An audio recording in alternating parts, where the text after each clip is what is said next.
Uma das maiores consequências da estabilidade humana nos territórios foi a possibilidade de os grupos humanos desenvolverem sociedades mais complexas, com costumes e normas. Com isso, surgiram formas de organizar o poder dentro das aldeias. Começou a ficar definido quem dava as ordens nas aldeias, quem devia obedecer, quem tomava as decisões sobre os rumos da comunidade e até mesmo quem podia opinar. E aí ele traz para a gente aqui outras explicações. Eu espero que vocês tenham lido, né? E aqui, né, eu gostaria de ler aqui, ó, estavam cada vez mais definidas as diferenças entre as pessoas nos espaços.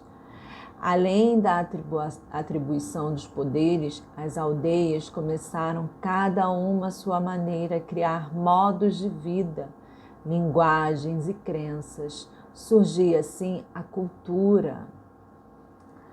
E aí, eu espero que vocês tenham lido e termina assim.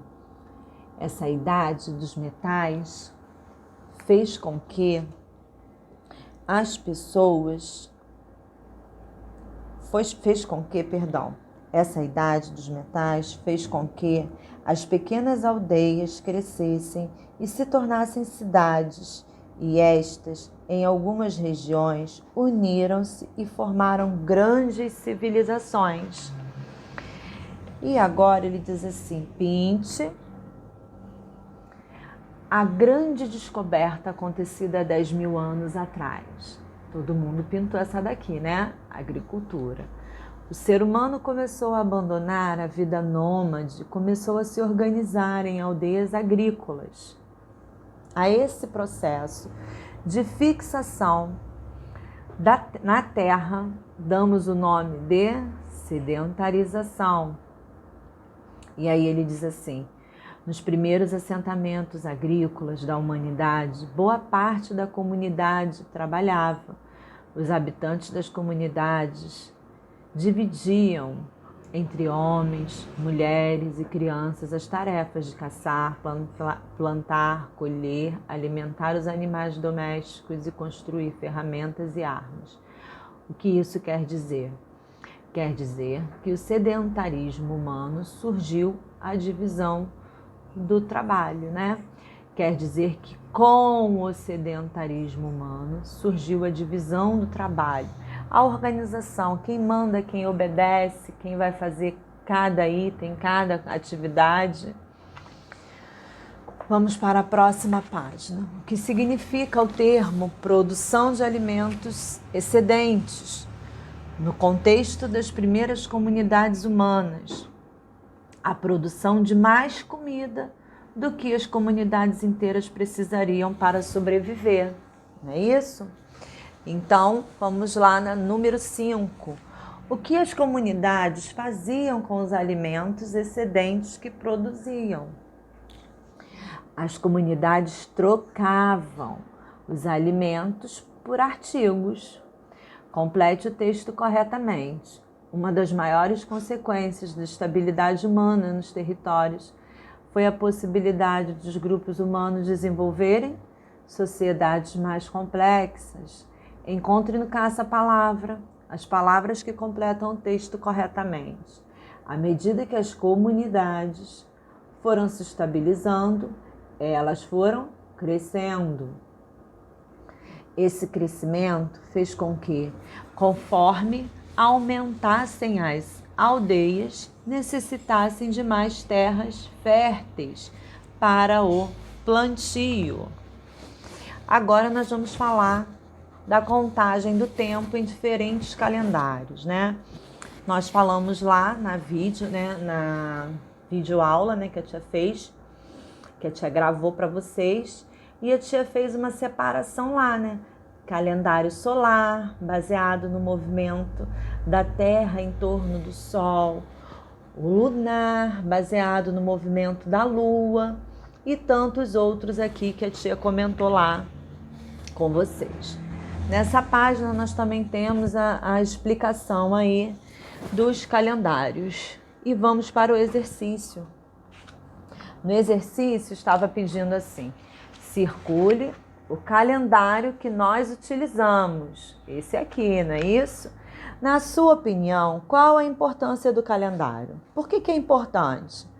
É importante para organizar o quê? Como seria o registro da contagem do tempo sem eles? Como que nós iríamos contar? De que maneira? Na número 3 está falando assim: observe. Quais diferenças você observa entre os dois calendários? Justifique sua resposta. Você sempre vai falar o porquê, tá? Aí tá falando aqui, ó, ajude os alunos a perceberem que um é solar e o outro lunar. Observando especialmente os astros representados, né? Então a sua resposta tem que estar falando sobre que um é solar e o outro lunar. Se não for isso, você corrige aí, tá bom? Que a diferença é essa, tá? Lunar e solar. Vamos para a próxima página, que diz assim: como está organizado o calendário que nós utilizamos? Fale sobre ele. Vocês conseguiram fazer essa página? A página 32, não é isso? Como está organizado? Aí diz assim, ó, os calendários, né? Seguimos o calendário gregoriano. Isso aqui vocês precisam gravar mesmo, tá? Que tipo de calendário nós seguimos? Calendário gregoriano.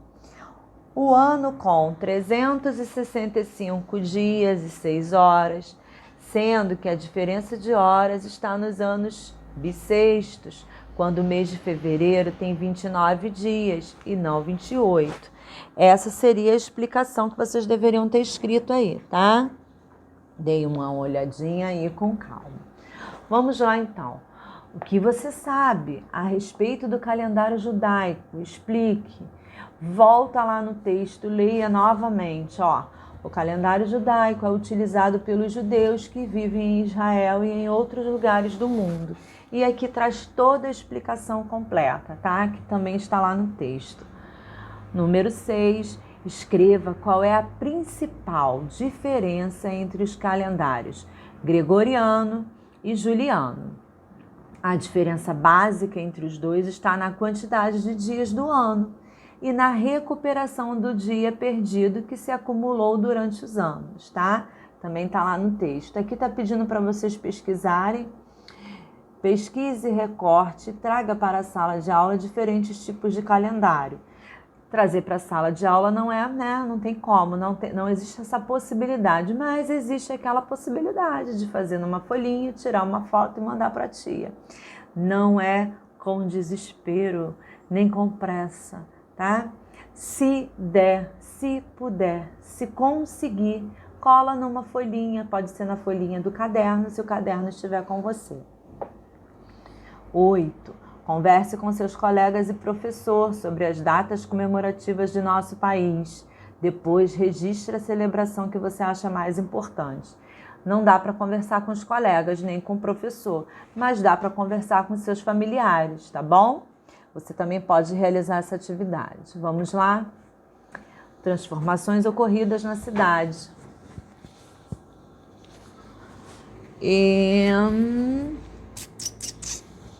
Gente...